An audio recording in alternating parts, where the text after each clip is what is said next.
Ninong Alfonso niya, si Kaizel ay isang pulis. Mayaman ang pamilya ni Kaizel, pero sa kabila nito, gusto niya talagang magpulis, kaya walang nagawa ang magulang niya kundi ang payagan siya. Pero wala akong makitang pwedeng irekomenda na mapagkakatiwalaan ko kundi ikaw lang, at saka may down payment na para sa'yo. $500,000 a month ang sahod mo. Gulat ang reaksyon ni Kaizel nang malaman kung magkano ang sahod niya. Yes, iya. Kaya please, pumayag ka na. Ikaw lang ang mapagkakatiwalaan ko at wala nang iba pa. Espesyal ang taong to kaya malaki ang sahod mo. Marami kasing nagtatangka sa buhay ng apo ni Rocco, kaya siya ang kumuha ng bodyguard nito. At dahil ayaw ng apo niya ng babae na bodyguard, napag-usapan namin na gagawin kang lalaki, at hindi kasama sa sahod mo ang bayad dyan. Kaya pumayag ka na. Pakiusap ni Rafael kay Kaizel. Aba, Nino, sa laki ba naman ang sahod na matatanggap ko at may extra pa? Aba, sige, papayag ako kung yun lang talaga, dahil sa yun hindi talaga ako papayag, nakangusong sabi ni Kaizel. Maraming salamat, iya, bukas ay ipapakilala kita kay Rocco, nakangiting sabi ng Ninong Rafael ni Kaizel. Okay po, Ninong. Maaari na po ba akong umalis? Kailangan ko pang mag-shopping ng mga damit na dapat kong isuot. Okay, umalis ka na. Mabilis na umalis si Kaizel at umuwi sa inuupahan niyang apartment. Kahit mayaman si Kaizel, ay nangungupahan pa rin siya ng apartment at mas pinili na tumira mag-isa, dahil ayaw niyang madamay ang mga mahal niya sa buhay sa trabaho niya. Marami ang umuupa kay Kaizel bilang isang bodyguard. Dahil sa pagiging tapat nito sa trabaho ay siguradong walang mangyayari sa binabantayan niya, dahil palagi siyang nakabantay dito 24/7. Matapos mamili ni Kaizel ng mga kakailanganin niya, ay pumunta siya sa parlor para magpagupit. Ayaw sana niyang putulan ang buhok niya, pero wala siyang magagawa dahil tawag ito ng trabaho niya. Maanghang nakatingin sa salamin si Kaizel habang pinagmamasdan ang sarili niya. Hindi siya makapaniwalang mukha na siyang lalaki. Kung hindi siya magsasalita ay siguradong hindi malalaman na babae siya. Matapos magpaalam sa manse nila para magpaalam sa magulang niya na matatagalan siya bago makadalaw dahil may misyon siya. What? Kaizel naman, napakadelikado niyang misyon mo. Ba't di mo tinanggihan ang alok ng ninang mo? Ito naman talagang si Rafael. Oh. Ano ba naman yan? Inis na sabi ng mommy ni Kaizel. Ma'am, huwag niyo pong sisihin si Ninong. Kaya nga ako nagpulis dahil siya ang iniidolo ko, eh. At saka malaki ang sahod ko rito, ma'am. At huwag na kayong mag-alala, kaya ko naman po ang trabaho ko. Pero kinakabahan pa rin kami, Kaizel, at hindi mo kami masisisi kung ganito ang nararamdaman namin. Magulang lang kami na nag-aalala sa kaligtasan mo, anak, mahabang sabi ng daddy ni Kaizel sa kanya. Alam ko naman po yun, Dad, kaya nga thankful ako na kayo ang naging magulang ko. Mahal na mahal ko kayong lahat, Dad. Niyakap ni Kaizel ang magulang niya, at saka siya nagpaalam sa mga ito na aalis na. Kinabukasan ay magkasama sila ng Ninong Rafael niya sa isang restaurant para doon hintayin si Don Hector Gamboa. Ilang minuto lang ay dumating na ang hinihintay nila. Rafael, magandang umaga. Pasensya ka na at medyo na-late ako ng kaunti. Okay lang, Rocco, kara-rating lang din namin. By the way, eto na pala ang sinasabi ko sa'yo, siya ang inaanak ko, si Kaizel Gonzalez. Hi, Iya, totoo pala na ang ganda mo kahit gupit lalaki ka na. Hindi mo ipagkakaila na napakaganda mo, puri ni Don Hector kay Kaizel. Nag-init naman ang mukha ni Kaizel sa papuri sa kanya. Maraming salamat po, Don Hector. So, mag-order muna tayo bago mag-usap ulit. Agad na tumawag ng waiter si Rafael, at siya na ang nag-order para kay Kaizel. Wala naman siyang hindi alam sa dalaga, sa sobrang closeness inaanak niya, eh. Alam na niya ang ayaw at gusto nito, pati nga ang type nito sa lalaki ay alam na niya. Matapos kumain ay may inilipat na sobra ang Don sa mesa, at itinapat ito kay Kaizel. Yan ang unang sahod mo, Iya. Sana matagalan mo si Lucian, sobrang nag-aalala lang ako sa kanya nitong mga nagdaang araw. Marami kasi siyang natatanggap ng mga death threats, kaya ako lumapit kay Rafael para magpatulong at ikaw ang, wala naman pong hindi makakaalam sa ugali ng apo nyo, sir. Napatawang doon sa sinabi ni Kaizel, dahil tama ang sinabi nito. Iba ang ugali ng apo niya. Matapos mag-usap ay nagpaalam na sina Rafael at Kaizel na uuwi na sila, ganoon din ang Don, kaya sabay-sabay na lumabas na sa restaurant ang mga ito. Sinadya ni Don Hector ang apo niya sa kondo nito para sabihin dito na may bago na itong bodyguard. Pero pagdating niya doon ay nagkalat na damit ng babae ang naabutan niya. Naiiling na lang ang Don sa nasaksihan. Kahit kailan ay di ka na nagbabago pa, Lucian. Kaya marami ang gustong pumatay sa iyo. Dahil dyan sa ginagawa mo, bulong ni Rocco sa sarili niya. Grandpa, you're here, gulat na reaksyon ni Lucian nang makita nito ang lolo niya. Yes, I'm here to tell you na you have a new bodyguard starting tomorrow, seryosong sabi ni Rocco kay Lucian. Oh, come on, Lo, I don't need a new bodyguard. Alam nating pareho na hindi magtatagal sa akin ang mga bodyguard ko, paninigurado ni Lucian sa lolo niya. Well, let's see. Subukan lang natin, Lucian, basta bukas ay andito na siya. Nag-aalala lang ako sa'yo, kaya ko to ginagawa. Naiiling na lang si Lucian na tumingin sa lolo niya. Bahala po kayo, Lo, magsasayang lang po kayo ng pera sa taong yan. Napabuntong hininga na lang si Don Hector. Sige na, aalis na ako, at pakisabihan pala yung mga babae mo na sana marunong silang magkalat, marunong din silang maglinis din.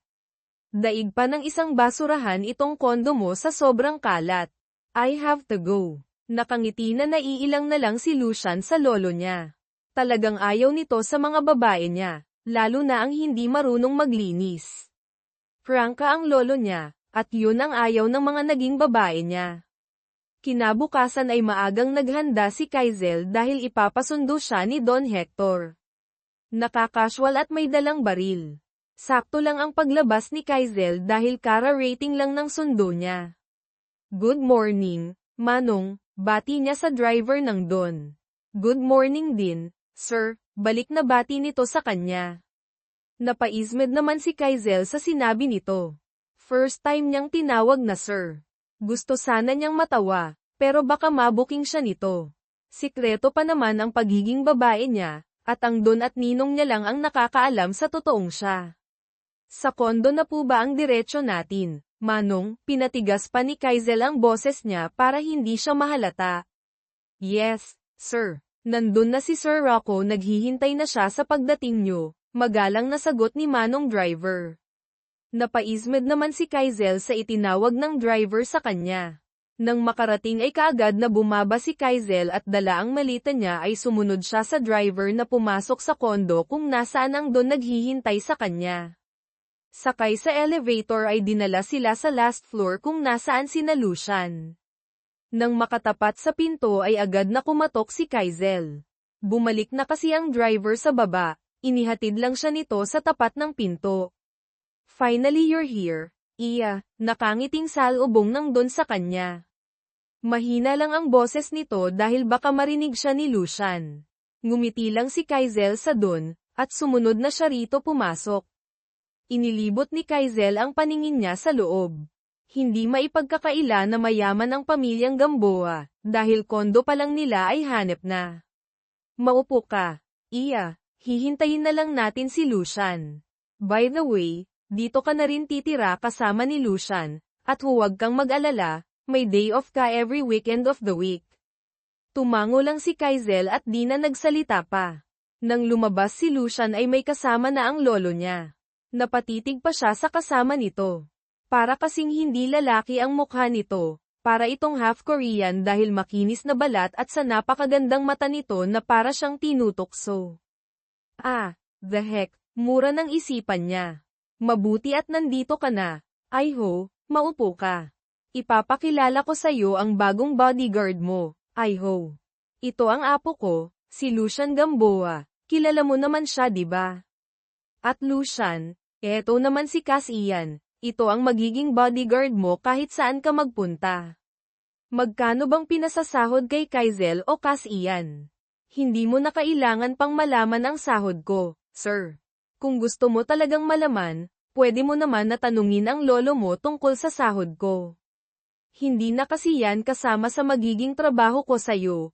Prankang sabi ni Kaizel kay Lucian, kaya matiim ang tingin na ipinukol nito sa kanya. Sinalubong niya ang tingin nito at nakipagmatigasan dito hanggang sa ito na mismo ang unang nagbawi ng tingin. Napangiti naman ang Don sa nakikita niya. Sa nakikita niya, sa tingin niya kasi ay kayang kontrolin ni Kaizel ang apo niya. Okay, Iho, hero, ikaw nang bahala sa apo ko ha. Ipagkakatiwala ko siya sa'yo. Makakaasa po kayo, Don Hector. Iingatan ko pong apo nyo. Malaki ang ngiting sabi ni Kaizel sa Don, kahit ang totoo ay gusto na niyang kutusan ang apo nito. Paglabas ng Don ay siya ring pag-iba ng ihip ng hangin. Bigla kasing sinakal ni Lucian si Kaizel, dahil sa biglaan ng galaw nito kaya hindi siya kaagad nakagalaw, pero nang halos hindi na siya makahinga ay kaagad niyang tinuhad si Lucian, kaya kaagad siya nitong nabitawan. Ang alam ko hindi na pwedeng magkaanak ang lalaki pag nasaktan yung dalawang balls nila. Baka ho gusto niyong ulitin ko pa yan, matigas na ani ni Kaizel kay Lucian habang namimilipit ito sa sakit. Lumayas ka sa harapan ko ngayon, galit na sabi ni Lucian dito. Natatawang tumalikod si Kaizel kay Lucian, at pumasok sa isang kwarto kung saan siya magstay. Pagpasok niya sa kwarto ay napasandal siya sa pinto. Huminga siya ng malalim at hinihimas ang leeg niya na sinakal ni Lucian. Tingnan lang natin kung sinong matigas sa ating dalawa, Mr. Gamboa, bulong ni Kaizel sa sarili niya. Kaagad niyang nilagay sa aparador ang mga gamit niya, at pumunta sa banyo para maligo. Sinigurado niyang nakalock lahat para walang basta-bastang makapasok sa kwarto niya. Matapos maligo ay nagbihis na kaagad siya para makapagluto na siya ng pananghalian nila. Hindi man kasama sa trabaho niya magluto ng pagkain nila, pero gagawin niya dahil ayaw naman niyang palagi sila mag-order. Kung magluluto kasi siya makakatipid siya, kaya palaging ganon ang routine niya. Binuksan ni Kaizel ang ref ni Lucian, at namangha pa siya sa dami ng laman nun. Hindi na siya nagpaalam pa dito, kaagad na siyang nagluto. Pagkatapos magluto ay nauna nang kumain si Kaizel, saka pa niya pinuntahan si Lucian para makakain na ito. Nakakatatlong katok pa siya bago nito binuksan ng pinto. What? Kaagad na tanong nito sa kanya. Your food is ready. Pwede ka nang kumain, mahinahon na sabi nito habang ang mata niya ay nasa bintana ng kwarto nito. Sinundan ni Lucian ang tinitingnan ni Kaizel, pero bigla siyang hinawi nito dahilan upang si Kaizel ang matamaan ng bala. Nadaplisan ng bala si Kaizel na nagpatala kay Lucian. Hahawakan sana ni Lucian si Kaizel nang isa pang putok ang magpatigil sa kanya. Buti na lang at mabilis nakakilos si Kaizel. Dahil kung hindi ay siguradong nataman siya ulit. Tinakpan ni Kaizel ng kamay niya ang natamong sugat at naglakad siya patungo sa bintana ni Lucian at sinuri niya ang nabasag na salamin. Masyadong manipis ang salamin ng bintana mo, sir. Ipaayos mo na lang to bukas, at kung pwede yung salamin na hindi ka makikita sa labas ang ipalagay mo. Total mayaman ka naman, sabi ni Kaizel sa lalaking boses. Iniwan ni Kaizel si Lucian sa kwarto nito habang siya'y pumunta sa kwarto niya. May dala siyang medicine box at kaya naman niyang gamutin ang sarili niya. Si Lucian naman ay nagtataka kung bakit ganoon na lamang kaagresibo ang taong gustong patayin siya. Wala siyang alam kung sinong kalaban niya at kung ano ang motibo nito. Dagdag pa sa iniisip niya ang bodyguard niyang nabaril, paira ulo pa kasi. Kasi di naman pala kayang iwasan ang bala. Bulong ni Lucian sa kanyang sarili habang si Kaizel kausap niya ang ninong sa cellphone niya. Sa tingin ko ninong ay kilala niya ang gustong pumatay sa kanya, kung hindi bakit alam nito kung nasaan si Lucian sa mga oras na yun. Basta bantayan mo lang siya iya. Sigurado ka bang ayaw mong pumunta ng ospital? Ipapasundo kita dyan kung gusto mo, nag-aalalang sabi ng ninong niya sa kanya. Daplis lang ho ta malayo sa bituka. Okay lang ho ako. At saka kung pwede, huwag nyo na po itong sabihin kina mommy at daddy. Alam kong mag-aalala sila sa akin pag nalaman nilang nangyari, pakiusap ni Kaylen kay Raphael. Ikaw ang masusunod, Iya. Basta sa susunod, mag-iingat ka na. Oho, Ninong. Sige na po, pupuntahan ko muna si Lucian sa kwarto niya. Okay bye, Iya. Pinatay na ni Kaylen ang tawag at humiga sa kama. Daplis lang ang sugat niya, pero masakit pa rin kaya medyo bumigat ang pakiramdam niya. Matapos tawagan ay dumating ang mga kaibigan ni Lucian sa kondo niya para makita kung okay lang ba ito. I'm okay, bro. Di naman ako nasaktan, mariing sabi ni Lucian. Yung bodyguard na sinasabi mo, asan na? Pwede ba namin siyang makita? Tanong ni Dante kay Lucian. Tulog pa siguro. Huwag na nating istorbuhin, seryosong sabi ni Lucian sa mga kaibigan niya, pero nagtataka na lang siya sa mga kaibigan niya na nakatingin sa likuran niya kaya pati siya'y napalingon na rin. Siya ba yung sinasabi mong bodyguard, bro? Oo naman, dinaig pa yata tayo niyan. Gwapo at parang gusto ko na yatang maging bakla, manghang sabi ni Julian.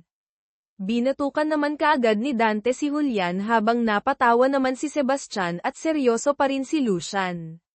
Nakatingin lang siya kay Kaylen na papunta sa kinaroroonan nila. Hi, kaagad na bati ni Julian nang makalapit na si Kaylen sa kanila. Ako nga pala si Julian, kaibigan ni Lucian, nakangiting pakilala ni Julian. Ares, bagong bodyguard ni Sir Lucian. Seryoso lang ang mukha ni Kaylen habang nakikipagkamay kay Julian. Siya pala ang mga kaibigan ko, si Sebastiana at Dante, pakilala ni Julian sa mga kaibigan niya. Tumango lang si Ares sa sinabi nito at bumaling kay Lucian ang tingin. Maipagmalaki papasok ako sa opisina bukas at sasama ka sa akin, tila naiinis na sabi ni Kaizel, Ares, kay Lucian. Di na nag-abala pa na magpaalam si Ares sa mga kaibigan ni Lucian, kaagad na siyang pumasok sa kwarto niya. Nakahiga lang siya sa kama niya habang iniinda ang kirot ng balikat niya hanggang sa makatulugan na lang niya ang sakit. Kinabukasan ay halos hindi makagalaw si Kaylen dahil sa bigat ng katawan niya. Namamanhid ang balikat niya habang nilalamig naman ang katawan niya. Kahit nahihirapan ay bumangon si Kaylen para makainom ng gamot. Bumalik kaagad siya sa kama niya at natulog ulit dahil mabigat pa ang talukap ng mga mata niya. Samantalang mahigit isang oras na naghihintay si Lucian kay Ares dahil isasama niya ito sa opisina niya, pero walang Ares ang lumalabas. Late na siya sa meeting niya kaya pinakakansela na lang niya ito. Tinungo niya ang kwarto ng bodyguard niya, pero nakalakad siya hanggang sa biglang bumukas ang pinto na nagpagulat sa kanya. Akala ko ba hapon ka? Paggising late na ako sa meeting ko dahil sa kakahintay sa'yo, bulyo ni Lucian kay Kaylen pero parang walang narinig si Kaylen. Lumabas ito ng kwarto niya at pumunta sa kusina. Pagdating sa kusina ay naghanap ng pwedeng makain si Ares pero wala siyang nakita na pagkain sa mesa. Napabuntong hininga na lang siya. Kahit masakit ang balikat niya ay nagluto pa rin siya para may makain siya. Tahimik naman na nakabantay si Lucian kay Kaylen. Hindi niya talaga maiwasan na mapatitig sa bodyguard niya. Para kasing may na-magnet ang mga mata niya para tumingin dito. Damn it, mura ni Lucian sa isipan niya. Hindi niya alam kung bakit ganon ang pakiramdam. Araw pa lang niya itong nakakasama, pero iba na ang pakiramdam niya rito. Nababakla na yata ako. No, hindi ako pwedeng magkagusto sa pareho kong lalaki. Ano ba to? Ano na lang ang sasabihin ng mga nakakakilala sa akin, bulong niya sa isip niya. Sir Lucian, may problema ho ba? Nakailang tanong na si Kaylen kay Lucian pero hindi ito sumasagot kaya pinitik niya ang noo nito. Masamang tingin kaagad ang ipinukol ni Lucian kay Kaylen. Sorry, sir. Kanina pa kasi ako tawag ng tawag sa'yo hindi ka sumasagot, nakatulala ka lang. May problema ba? Mahinahon na tanong nito. Hindi alam ni Lucian kung bakit biglang nawala ang inis niya rito. No, wala. Ano, sasama ka ba sa akin? Kung hindi mo kaya, Pwede ka namang dito na lang. No, sir. Okay lang ho ako sa katrabaho ko po ang bantayan kayo kung nasa saan ka man, doon ako. Tapos na po akong kumain, pwede na tayong umalis. Kahit nag-aalinlangan ay tumango pa rin si Lucian. Nauna na siyang naglakad habang nakasunod naman sa kanya si Kaylen. Pagdating sa opisina ni Lucian ay ang building kaagad na nakatapat sa kanila ang unang napansin ni Kaylen. Anong ginagawa mo? Tanong ni Lucian kay Kaylen. Alam mo bang madali kang barilin dyan sa kinauupuan mo mula doon sa kabilang building? Turo ni Kaylen kay Lucian sa building na nasa tapat ng opisina niya. What do you mean? Tila nahintatakutan na tanong ni Lucian kay Kaylen. Kung ako ang masusunod, sir, gusto kong ilipat mo yang mesa mo dito sa malapit sa pader para kahit na telescope ay hindi ka makikita dahil hindi natin alam kung anong oras darating ang patay. Hey, huwag mo naman akong takutin ng ganyan. Hindi ho kita tinatakot, sir. Kailangan palagi kang alisto dahil hindi sa lahat ng panahon ay nasa tabi mo ako, seryoso pa rin si Kaylen. Kahit mahaba ang sasabihin ni Kaylen ay hindi pa rin nahahalata ni Lucian na boses lang ni Kaylen ang naiba, wala pa rin siyang kaalam-alam na ang inakala niyang bodyguard na lalaki ay isa palang babae. Nagdaan pa ang mga araw, tuluyan ng gumaling ang sugat ni Kaylen. Day off na rin niya at kasalukuyan siyang nasa isang mall kasama si Eva na best friend niya. Alam mo, best, kung hindi lang talaga kita best friend, talagang magkaka-crush na ako sa'yo. Kasi ang gwapo mo dinaig mo pa yung tunay na lalaki dyan sa ayos mo. Natatawang sabi ni Eva habang nakaangkla ang kamay nito sa braso ni Kaylen. Ano pa nga bang magagawa? Kailangan ito sa trabaho ko saka hindi naman madali ang trabaho ko doon, oh. Ang sanggit kaya ng Gamboa na yun at dinaig pang babaeng palaging may regla dahil sa kasungitan. Gwapo sana kaso hindi ko type. Talaga lang, alam mo ba, bes, yung kasabihan na tulak ng bibig, kabig ng dibdib. Baka naman kainin mo yang sinasabi mo. Natatawa pa rin si Eva. Naloko na, oh, bakit, may problema ba? Tanong ni Eva nang huminto si Kaylen sa paglalakad. Hi, kay day off mo pala ngayon, kaagad na tanong ni Julian nang makasalubong sila nito. Oo, tipid na sagot ni Kaylen kay Julian. May chicks kang kasama. Girlfriend mo, tanong pa rin ni Julian. Oo, si Eva, ngumiti si Kaylen ng matamis kay Eva. Nakuha naman kaagad ni Eva ang ibig sabihin ni Kaylen. Oo, girlfriend niya pala ako. Eva pala, nakipagkamay si Eva kay Julian. Tinanggap naman ito ng lalaki. Julian Sanchez. Ito naman si Sebastian at ito si Dante, mga kaibigan ko, pakilala ni Julian sa dalawa niyang kaibigan. Tumanggo-tango lang si Eva kay Julian. Matapos mag-usap ay dumiretso na sa parking lot ang dalawa habang sina Julian ay nakasunod ang tingin sa dalawa. Natapos ang buong maghapon ni Ares sa kakagala niya kasama si Eva. Kasalukuyan silang nasa apartment niya nagpapahinga habang si Lucian ay nag-iisa lang sa kondo niya. Hindi siya sumama sa mga kaibigan niyang nag-aya dahil wala siya sa mood. Habang naglalakad-lakad sa kwarto niya ay bigla na lang namilipit sa sakit si Lucian at halos mahimatay siya nang makita ang sariling dugo na umaagos sa balikat niya. Oh, shocks, paulit-ulit na mura ni Lucian nang matamaan ng bala ang balikat niya. Kaagad niyang dinukot ang cellphone mula sa suot na pantalon at kaagad na tinawagan si Kaylen pero nakailang ring na ito pero hindi ito sumasagot. Ba't ba ayaw mong sagutin yan? Kanina pa yan tawag ng tawag. Sa'yo. Oh, baka kung anong importanteng sasabihin yan, sabi ni Eva kay Kaylen pero hindi nakikinig ang dalaga sa kanya. Alam ko namang mang-iinis at may iuutos na naman yan sa akin. Wala ako sa trabaho kaya ako ang masusunod ngayon dahil akin ang oras ko ngayon, tugon ni Kaylen sa kaibigan habang nakadapa sa kama. Patulag na sana si Kaylen nang biglang tumunog ang cellphone niya. Otomatikong bumangon siya nang makitang ang ninong Rafael niya ang tumatawag sa kanya. Ninong, napatawag ka, kaagad na natanong niya sa kanyang ninong Rafael.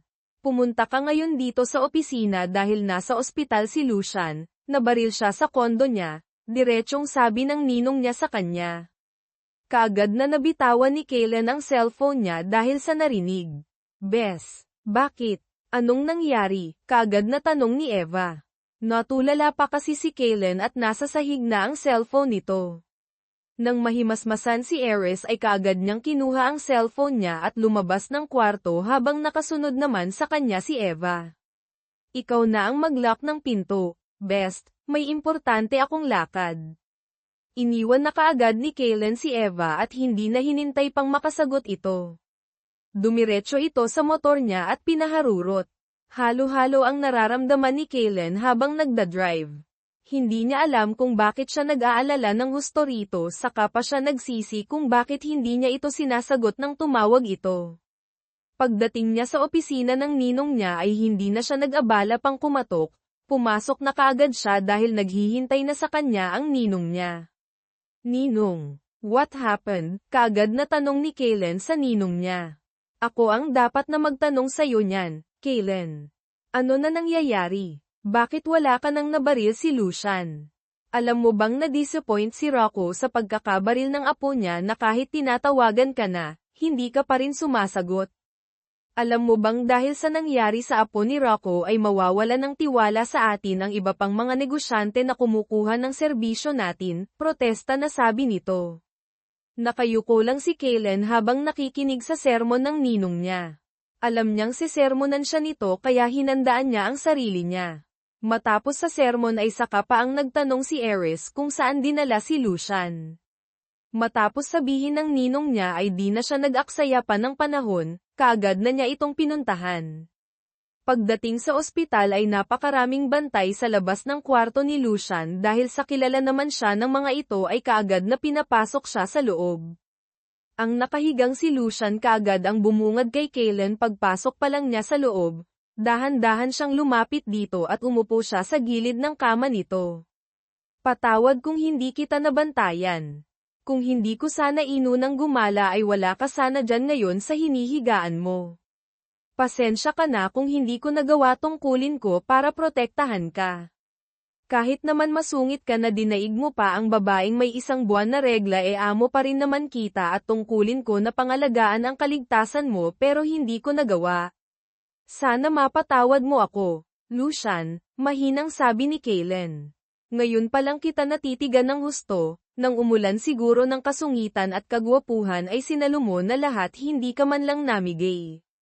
Natatawang sabi ni Kaylen sa isip niya. Matapos niyang dalawin si Lucian sa ospital ay pumunta si Kaylen sa kumpanya ni Mr. Gamboa. Sinamahan siya ng secretary ni Mr. Gamboa papasok sa opisina nito. Sir, may naghahanap po sa inyo, magalang na sabi ng secretary ni Mr. Gamboa. Nang makitang si Kaylen ang bisita niya ay kaagad niyang pinalabas ang secretary niya at pinaupo si Kaylen sa tapat ng upuan niya. Napadalaw ka, Iya, mahinahon na tanong ng Don kay Kaylen. Nandito ho ako para humingi ng dispensa sa nangyari sa apo niyo, sir. Patawad kung hindi ko siya nabantayan ng araw na yun, magalang na sabi ni Kaylen sa Don. Don't blame yourself, Iya.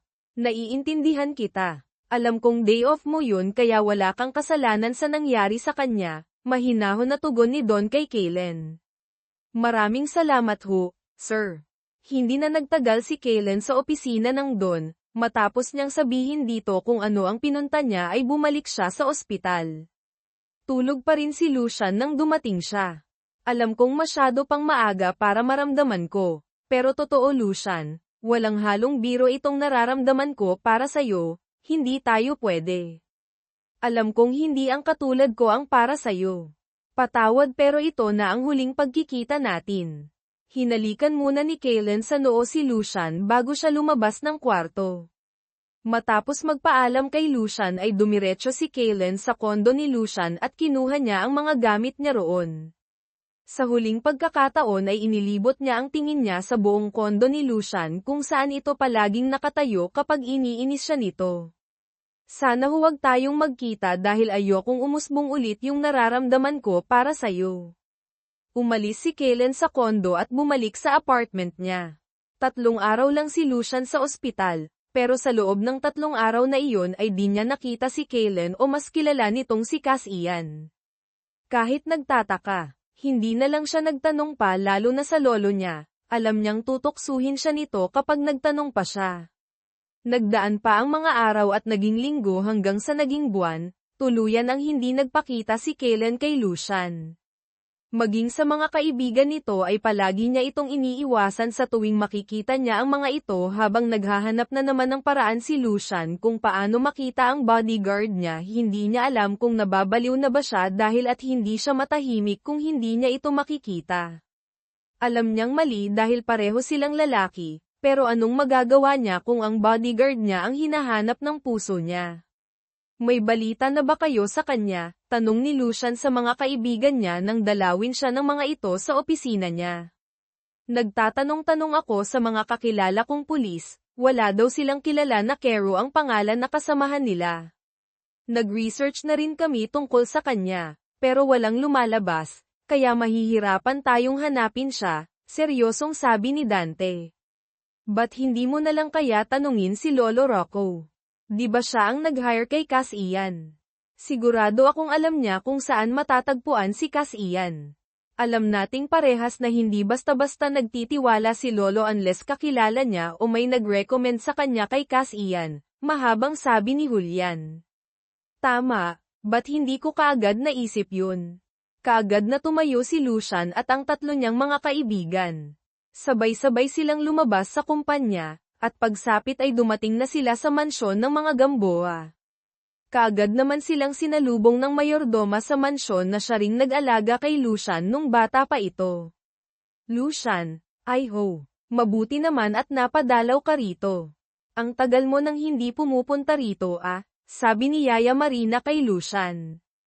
Kamusta na kayo, Yaya? Si Lolo ba? Andito, magalang na tanong niya rito. Okay lang kami. Ay ho. Nasa library siya. Gusto mo puntahan ko siya at sabihin kung andito ka, nakangiting sabi ng mayordoma. Hindi na, Yaya, kami na lang pong pupunta sa kanya, magalang na sabi ni Lucian. Oh, sige, ikaw ang bahala. Ipagtitimpla ko na lang kayo ng juice para may mainom kayo. Salamat, Yaya. Kaagad na umalis ang mayordoma at pumunta naman sina Lucian sa library kung nasaan ang lolo niya. Napadalaw ka, Lucian? Kaagad na tanong ni Don Hector kay Lucian nang makaupo ito. I'm here to ask you about Cass Ian, Lo. I know na alam mo kung nasaan siya, at kung saan siya nagtatrabaho at nakatira. Kailangan ko siyang makausap, Lo, so please tell me kung saan siya pwedeng makita. Pakiusap ni Lucian sa lolo niya. At bakit mo naman siya hinahanap? Alam kong ayaw mo sa kanya, kaya ba't ka pa magsasayang ng oras na hanapin siya? Nakangiting tanong ng Don kay Lucian. Napahilamos si Lucian sa mukha niya bago sinagot ang tanong ng kanyang lolo. I know na mali itong nararamdaman ko dahil parehas kaming lalaki, but I love him the first time I saw him in my condo. I know I like him. That's why palagi ko siyang iniinis dahil ayokong lumala itong nararamdaman ko, pero hindi ko na makontrol, Lo. So please tell me kung nasaan siya, saan ko ba siya pwedeng makita, pagsusumamo ni Lucian sa lolo niya. Napatawa naman ng mahina ang lolo niya na ikinataka niya. I know na magugustuhan mo talaga siya, Lucian. Lalaki rin ako at alam ko kung anong mga ibig sabihin ng mga tingin mo sa kanya. Don't worry. Hindi kayo parehong lalaki dahil babae naman talaga siya at hindi talaga si Cass Ian ang pangalan niya. Ginawa lang namin siyang lalaki ng kaibigan ko dahil alam kong ayaw mo sa bodyguard na babae, kaya naging lalaki sa paningin mo si Kaizel, nakangiting sabi ng Don. Ang mga kaibigan ni Lucian at si Lucian ay hindi makapaniwalang nakatingin kay Don Hector. Seryoso po kayo, Lo? Gulat pa rin ang reaksyon ni Julian. Of course, I ho. Alam ko kung nasaan siya nakatira, kaya habang maaga pa ay puntahan mo na siya, at ibibigay ko kaagad sa'yo ang basbas ko dahil gustong-gusto kita para sa apo kong yun, nakangiting sabi ni Don Hector. Hindi na nagtagal ang magkakaibigan, kaagad na silang umalis sa mansyon ng mga Gamboa para puntahan si Kaizel. Habang busy sa paglilinis si Kaizel sa apartment niya ay may biglang kumatok sa pintuan. Nagtataka pa siya kung sinong kumatok dahil alam niyang hindi si Eva yun dahil nagpaalam si Eva sa kanya na uuwi muna ito sa probinsya nila. Nag-aalangan man ay tinungo pa rin niya ang pinto. Pagbukas niya ng pinto ay diretso siyang napaatras nang mabilis na pumasok sa loob ang taong kumakatok. Sir Lucian, ano pong ginagawa niyo rito? Hindi na nakapagboses lalaki si Kaizel, hindi rin niya kailangan pang maging lalaki ang boses dahil wala na siya sa trabaho niya. Hindi naman siguro masama na dalawin ko ang bodyguard ko, diba? Pinasadahan ni Lucian ng tingin ang kabuuan ni Kaizel, at tama nga ang lolo niya, babae nga talaga to. Why did you tell me na babae ka pala? Napabuntong hininga si Kaizel bago sumagot kay Lucian.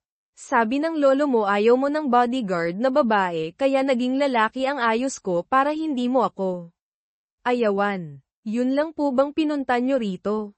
May ginagawa pa kasi ako na dapat ko pang tapusin, tila dismayado na sabi ni Kaizel. Hindi niya alam pero nadismaya siya na dinalaw lang siya ng amo niya. Tatalikod na sana siya kay Lucian nang hapitin siya nito sa bewang, kaya napakapit siya rito nang wala sa oras. Alam mo bang sobrang na-miss kita? Hinihintay kita sa ospital, pero hindi ka pumunta. Nag-iisang buwan na lang, hindi ka pa rin nagpapakita sa akin. Hindi mo lang alam na kung saan-saan na kita hinanap.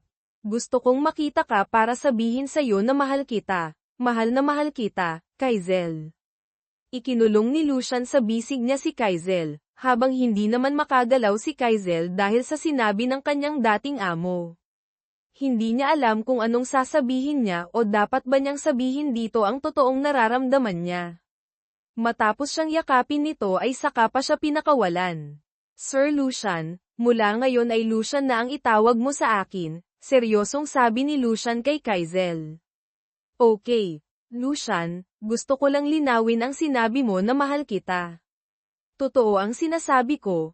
Unang kita ko pa lang sa'yo sa kondo ay gusto na kita kaya nung hindi ka na nagpapakita sa akin ay pinahanap kita kung hindi dahil kay lolo ay hindi ko malalaman na babae ka pala. Ang buong akala ko kasi lalaki ka kaya sinuway ko kaagad ang sarili ko na hindi kita pwedeng mahalin dahil parehas tayong lalaki. Hindi ko naman alam na tunay ka pala talagang babae. Hindi na nakapagsalita si Kaizel. Nakatingin lang siya kay Lucian na nagsasalita. Paano ko malalaman na mahal mo talaga ako? Panunubok ni Kaizel kay Lucian. Otomatikong siniil ni Lucian si Kaizel ng halik sa labi. Hindi naman nakagalaw si Kaizel sa ginawa ng lalaki sa kanya.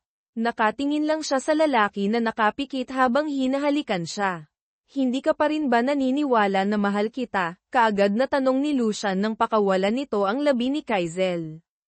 Ikaw ba? Hindi mo ako nagustuhan, tanong ni Lucian kay Kaizel. Agad na umubos si Kaizel sa sinabi ni Lucian sa kanya. Ba't naman kita magugustuhan eh? Ang sama ng ugali mo, hindi mo nga ako tinrato ng mabuti at sinakal mo pa ako nung unang araw ko sa trabaho, seryosong sabi ni Kaizel. I'm so sorry about what happened, pinagsisisihan ko yun kung bakit ko ba yun nagawa sa'yo, seryosong sabi ni Lucian kay Kaizel. Buntong hininga lang si Kaizel. Okay na yun, tapos na yun, huwag mo na lang sanang ulitin sa iba mo pang magiging bodyguard. Hindi madali ang trabaho ng isang bodyguard ha.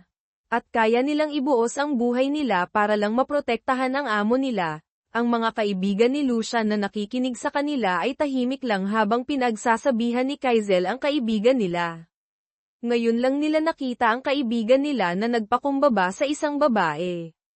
Matapos mag-usap, umuwi na ang magkaibigan. Naiwan si Kaizel na nakaupo lang sa sofa habang iniisip ang sinabi ni Lucian sa kanya. Totoong mahal niya ang lalaki pero hindi siya aamin dito. Wow! Ang ganda mo talaga sige Gonzales, puri ni James kay Kaizel. Si James ang isa sa mga kaibigan ni Kaizel na malapit sa kanya, kaya kung magsasamang dalawa ang hindi makakaalam sa estado nila'y masasabi talaga nilang magjowa sila. Wow! Talaga namang busog ako sa papuri mo, James ah. Baka mamaya may pupunta na naman dito taawayin ako, Talagang masusuntok na talaga kita, biro ni Kaizel kay James. As if namang papayag ako masuntok ka, natatawang sabi ni James. Sa hindi kalayuan ay kita ng isang taong dalawa na nag-uusap at nagtatawanan. Hindi niya alam kung bakit sobra ang selos niya rito. Wala silang relasyon, at kahit umamin pa siya ay parang wala lang sa dalagang nararamdaman niya. Aaminin niyang nasasaktan siya sa pinapakita nito sa kanya, pero handa siyang maghintay para makuha ang oo nito. Isang linggo nang hindi nagpakita si Lucian kay Kaizel. Naisip rin niya ang sinabi ng kaibigan sa kanya. Flashback, kung mahal mo naman pala siya ba't hindi mo siya puntahan sa kondo niya? Paano kung hindi na yun magpakita sa'yo ha? Ikaw naman kasi, sabing aminin mo na may paayo-ayaw ka pa eh, habol-habol ka rin pala. End of flashback. Dahil sa sinabi ni Eva ay nagpa siya si Kaizel na pumunta sa kondo ni Lucian. Todo effort pa siya dahil aamin na siyang may gusto rin siya kay Lucian. Pagdating niya sa kondo ng lalaki ay siya ring labas ng isang babae sa pintuan. Nakangisi itong nakatingin sa kanya. Oh, ano naman ang ginagawa mo rito miss? Huwag mong sabihin na isa ka rin sa mga babae ni Lucian. Huwag ka nang umasa pa miss, dahil wala ka ng pag-asa pa kay Lucian. Oh by the way, I'm Alexa. Ako ang fans niya kaya kung pwede sana umalis ka na dahil ayokong may umaaligid sa pagmamayari ko, maing wika ni Alexa. Kahit parang tinusok ng maraming karayom ang dibdib ni Kaizel dahil sa sakit ay mas pinili niyang kumalma. Kahit gustong tumulo ng luha niya, para sa kanya hindi dapat iyakan ang mga taong wala namang kwenta. Mula nang malaman ni Kaizel na may fancy na pala si Lucian ay nakapagdesisyon siyang mag-resign sa trabaho niya. Pupunta muna siya sa lola niya sa probinsya para makapag-move on na siya. Lumipas ang maraming araw at naging buwan. Dumating na ang oras na magpapalam na si Kaizel sa mga kasamahan niya. Marami ang nalungkot sa pagre-resign ni Kaizel sa trabaho dahil napakabait nito sa mga katrabaho niya, pero anong magagawa niya? Kailangan siya ng kanyang lola sa probinsya kaya kailangan niyang umalis sa trabaho niya para alagaan ang lola niya. Sa huling araw niya sa trabaho ay nagsama-sama sina Kaizel sa isang bar para magsaya sa huling beses niya nakasama ang mga katrabaho niya kaya nakipag-bonding siya sa mga ito. Sards, pag andan ka na sa probinsya nyo, kontaken mo naman kami palagi, alam mong mamis ka namin eh, sabi ni James. Oo naman, mamis ko rin kayo, nakangiting ani ni Kaizel. Nag-inuman lang sila hanggang sa unti-unti nang malasing si Kaizel at ang mga kasamahan niya. Ano, Sards? Kaya pa ba? Kung hindi, ihahatid ka na namin, natatawa namang tiningnan ni Kaizel si James. Mas lasing ka pa nga sa akin eh. Kaya ko pa naman, saka huwag kang mag-alala, makakauwi pa ako ng safe ako, paninigurado ni Kaizel kay James. Nagpaalam na siyang uuwi na kahit may tama na ay kaya pa naman niyang i-balance ang sarili niya kung maglakad. Pagdating sa labas ay muntik ng matamba si Kaizel, mabuti na lang at may mga bisig na sumalaw sa kanya. Lasing na nga ako, mahina niyang sabi. Nadinig naman ang tao na sumalaw sa kanya. Ay nalalayan siya ng lalaki papasok sa kotse nito at inayos ang pagkakaupo. Nakasandal si Kaizel sa upuan habang nakapikit ang mga mata niya, pero nang maamoy niya ang pamilyar na amoy ng pabango ay otomatikong bumukas sa mga mata niya. Parang pamilyar ang amoy mo ah, parang yung amo ko lang na masungit. Akala naman niya gwapo siya, daig pa niyang babae na may regla sa kasungitan, inaantok na sabi ni Kaizel. Yes baby, I love you so much, I love you Mr. Sungit. Ang sama ng ugali mo, pero bakit kaya gusto pa rin kita, nakapikit na sambit ni Kaizel.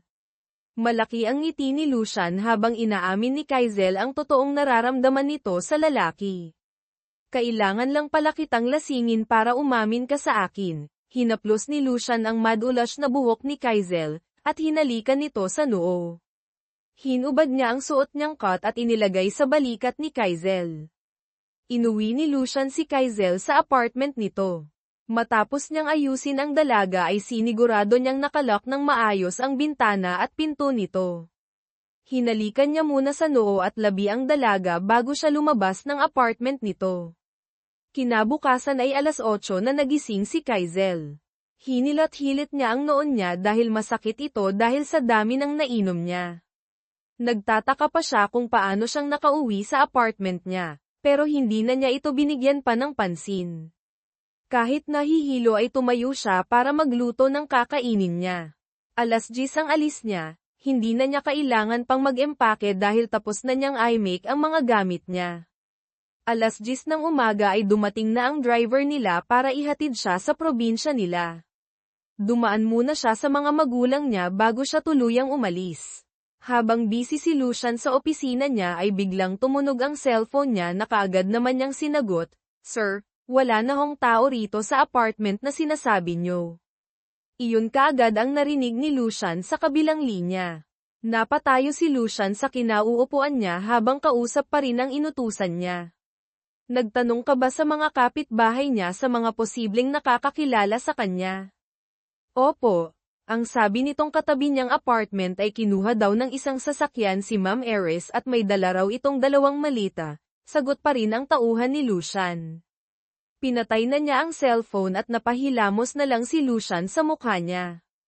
Pabagsak niyang inilapag ang cellphone sa mesa niya at iniisip kung saan maaaring pumunta ang dalaga. Nalingat lang ako sandali, bigla ka na lang nawala. Talagang sinasagad mo ako, Miss Gonzalez, na isatinig na lang nasabi ni Lucian. 1 taon pa ang lumipas. Nasa probinsya pa rin si Kaylen kasama ang lola niya. Sino po yung dumating kanina na bisita nyo at ano po yung sinasabi niyang kukunin na sa inyo? Nagtatakang tanong ni Kaylen sa lola niya. Mula kasi nang umalis ang taong pumunta sa kanila ay sobrang nalungkot ang lola niya. Apo, mahihiling sana ako sa'yo, Alam mo kung gaano kaimportante sa akin ang lupaing ito dahil dito namin nabuo ng lolo mo ang masaya naming pamilya at nandito ang marami niyang alaala. Kung maaari ay pakiusapan mong nakabili nitong lupa na kung pwede ay bibilhin ko ulit ito sa kanya. Ayokong mawala sa akin ang alaala ng lolo mo, apo. Pakiusap naman, tulungan mo akong kumbinsihin ang nakabili nito na dodoblehin ko ang binayad sa lupain na to, basta huwag lang niya itong kunin sa akin. Tumulo ang luha ng lola ni Kaylen habang nakikiusap ito sa kanya. Halos maduraj ang puso ni Kaylen habang nakatingin sa lola niyang umiiyak. Pinahid niya ang luha nito at niyakap ito ng mahigpit. Pangako, tutulungan kita, Huwag ka nang umiyak, HM. Sabihin mo sa akin kung saan ko matatagpuan ang nakabili nitong lupa at ako na ang makikiusap sa kanya na huwag na yung kunin. Napangiti ang lola ni Kaylen at hinaplos ang buhok ng apo. Maraming salamat, apo. Pasalamat ng matanda habang hinahaplos pa rin nito ang buhok ni Kaylen. Mabilis na lumipas ang mga araw. Nakabalik na ng Maynila si Kaylen. Tuwang-tuwa naman ang mommy at daddy niya nang makita siya ng mga ito. Akala ko ba wala ka ng plano na dumalaw dito sa atin, anak, kasalukuyang nasa kusina sila kumakain. Kung hindi lang ho talaga dahil sa pakiusap ni Lola, Ma. Talagang hindi na po ako uuwi ng Maynila, tugon ni Kaylen sa ina niya. Ready ka na ba na makita siyang ulit? Tanong ng daddy ni Kaylen sa kanya. Alam kasi ng mga ito ang totoong nararamdaman niya kay Lucian. Hindi naman tumutol ang mga ito basta ba totoong mahal lang nito ang lalaki at hindi lang siya napipilitan. Hindi naman po si Lucian ang kakausapin ko, Dad, ang lolo lang naman ito ang gusto kong makausap. Bukas pag napapayag ko na si Don Hector ay babalik na po ako sa probinsya, tugon niya sa daddy niya. Ikaw ang masusunod, anak. Basta kung saan ka masaya, doon din kami, HM. Tumango lang si Kaylen sa ama niya at nagpatuloy na itong kumain. Kinabukasan ay maagang nagising si Kaylen dahil pupunta siya sa mansyon ng mga Gamboa para makausap ang Don. Matagal-tagal na rin na hindi siya nakapunta roon. Kinakabahan man ay pinilit ni Kaylen na kontrolin ang sarili para maayos niyang makausap ang Don. Sana nga lang ay hindi niya makita doon si Lucian. Ayaw niya ng magulong buhay kaya siya lumayo sa lalaki. Kahit nahihirapan siya ay tiniis niyang maging masaya na lang dito. Nang dumating siya sa mansyon ay nagulat ang Don sa biglaang pagdating ni Kaylen. Hindi kasi akalain ng Don na makikita pa niya ito. Iya, ikaw ba talaga yan? Halos hindi nakita makilala, mas lalo ka pang gumanda, puri ng Don sa kanya. Hindi naman napigilan ni Kaylen na uminit ang pisngi niya. Hindi pa rin ho kayo nagbabago, Don, pero salamat po sa pagpupuri, nahihiyang ngumiti rito. By the way, andito po ako para sa pakiusap ni Lola. Alam kong kayo ang nakabili sa lupa nila sa probinsya. Kung maaari po sana'y bibilhin po namin ulit sa iyo ang lupa. Andan po kasi lahat ng alaala ni Lola kay Lolo, kung papayag po kayo daw doblehin namin ang bayad basta pumayag lang po kayo. Napabuntong hininga ang Don dahil sa narinig niya. Kung ako lang sana ang masusunod, iya, bakit hindi? Pero hindi na ako ang may hawak sa lupa na yon dahil na kay Lucian na lahat ng ari-arian ko kasama na naroon ng lupang sinasabi mo. Kung gusto mo tutulungan kitang makausap siya pero wala siya ngayon dito, nasa ibang bansa pa siya at sa susunod na araw pa ang dating niya. Huminga ng malalim si Kaylen bago tumango sa Don. Sige ho, hihintayin ko na lang po siya sa pag-uwi niya. Pasensya na po kayo sa abala. Nagpaalam na si Kaylen sa Don at umalis na siya. Nang mabalitaan ni Lucian na pumunta na sa mansyon nila si Ares ay agad siyang umuwi sa Pilipinas. Hindi na niya hinintay pa ang susunod na araw, kaagad siyang nagpabook ng flight para makauwi kaagad siya sa Pilipinas. Nagplano kaagad ng party si Lucian pagdating sa Pilipinas kasama ng mga kaibigan at ng lolo niya. Ay mabilis na naisagawa ang plano niya. Kasama sa imbitado ng naturang party ang pamilya Gonzalez. Napabuntong hininga naman si Kaylen habang nakatingin sa invitation card na hawak niya. Kailangan pa ba nating pumunta doon, ma'am? Tanong ni Kaylen sa mommy niya. Yes, iya. Dahil imbitado tayo at saka kilala ang mga Gamboa sa larangan ng business, baka makahanap ang daddy mo doon ng investor sa company para mas lumago pa ito. Bakit may problema ka ba? Wala naman, ma'am, tipid niyang sagot sa kanyang ina. Kinabukasan ay may pinadeliver na damit para kay Ares. Nagtataka naman siya kung saan nanggaling yun dahil wala namang sinabi ang ina niya na may ipapaayos ito.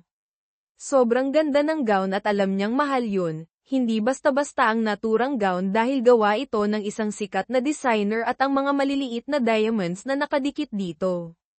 Hindi niya kayang i-describe ng masuot na niya ang naturang gown ay halos malula siya sa ganda nito at tama lang sa kanya.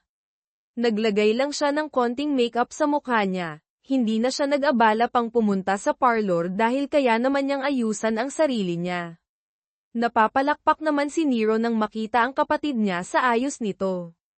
Ang ganda talaga ng bunso namin, nakangiting salubong ni Nero sa kapatid niya. Halos mapatalon sa tuwa si Kaylen nang makita ang kuya Nero niya. Kuya, oh my God, is said you.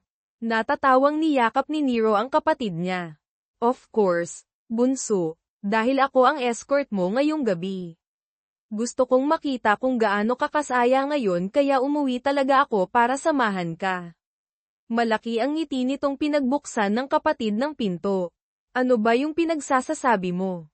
Para kang nanaginip ng gising, sagot ni Ares sa kuya niya. Basta, pagkatapos nito ay, magiging masaya ka na, bunso, makahulugang sabi ni Nero kay Ares. Pinaandar na niya ang sasakyan dahil alam niyang sila na lang ang hinihintay ng mga tao doon. Nang makarating sila sa mansyon ng mga Gamboa ay pang mga kamerang bumungad sa kanila. Sa kanila natuon ang atensyon ng lahat na ipinagtataka ni Kaylen. Kuya, anong nangyayari? Bakit sa atin natuon ang atensyon ang lahat? Nagtatakang bulong ni Kaylen sa kuya niya. Ngumiti lang si Nero sa kapatid niya at hindi na nagsalita pa. Nang makarating sila sa upuan na naka-reserve para sa kanila ay nagpaalam na si Nero na may hahanapin lang siya. Sandali, ladies and gentlemen, attention here, please. Maraming salamat sa pagdulong nyo sa special party na ito para sa dalawang pamilya.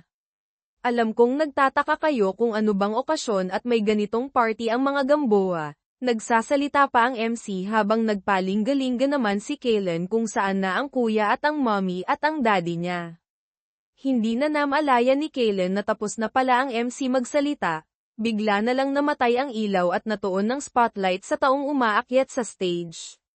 Biglang bumilis ang tibok ng puso ni Kaylen nang makita niya ang taong kasalukuyang nakatayo sa stage, sobrang gwapo nito sa suot nitong Amerikana. Nakangiti habang nagsasalita si Lucian, nangingisda pa ang mga mata nito habang nagbigay ng speech sa taas ng stage. Ang kaninang malakas na pintig ng puso ni Kaylen ay mas lalong lumakas pa nang tumapat sa kanya ang spotlight. My one and only love, kung hindi ka man naniniwala na sobrang mahal kita sa harap ng mga tao ngayon na nandirito sasabihin ko sa iyo na mahal kita, Ares Gonzalez, I love you very much.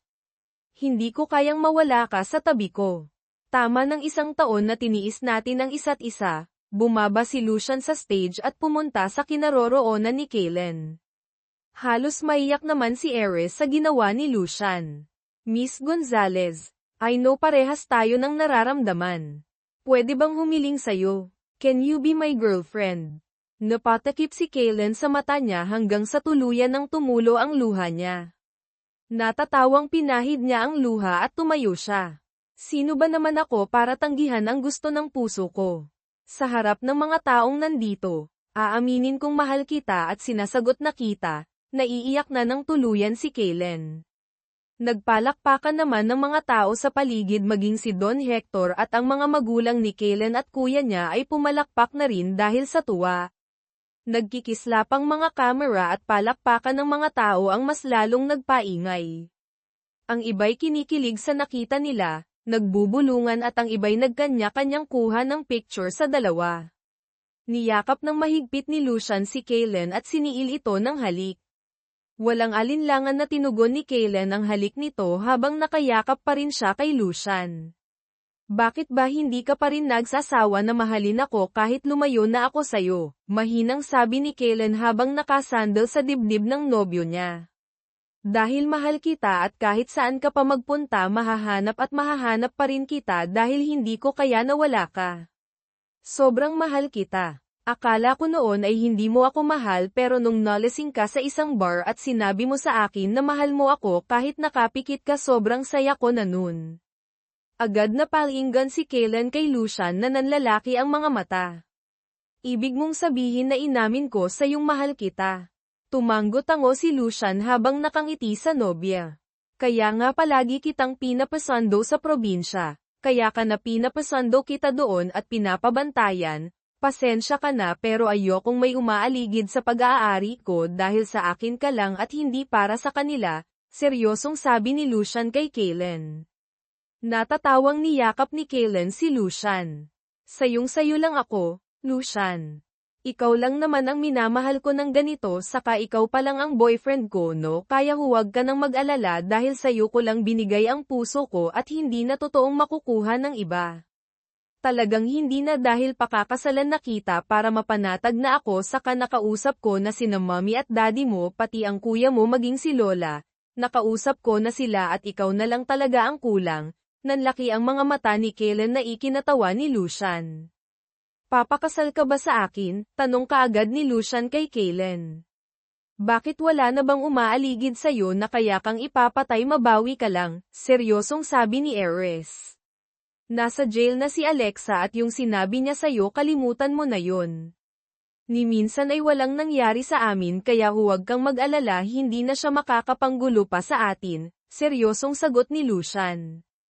Si Alexa ang nagtangkang ipapatay si Lucian dahil sa hindi na siya babalik dito kaya ginawa ng babae yang ipapatay siya pero nahuli na ito ng mga pulis sa tulong ni Rafael ang ninong ni Ares kaya nadakip ang babaeng yun. Oh, sige na nga, papayag na ako, nakangiting sagot ni Kaylen kaya mabilis na isinuot ni Lucian ang hinanda niyang singsing sa daliri ng nobya. Hinalikan niya muna ang kamay nito sa kanya ito siniil ng halik. Mabilis lang na lumipas ang mga araw, buwan lamang ang itinagal, kinasal si Kaylen. At Lucian. Nabiyayaan naman kaagad sila ng anak na siyang nagbigay ng sobrang saya sa pagsasama nilang dalawa. Hindi na malik pa si Kaylen sa pagpupulis niya. Nasa probinsya na rin sila tumira kasama ang lola niya.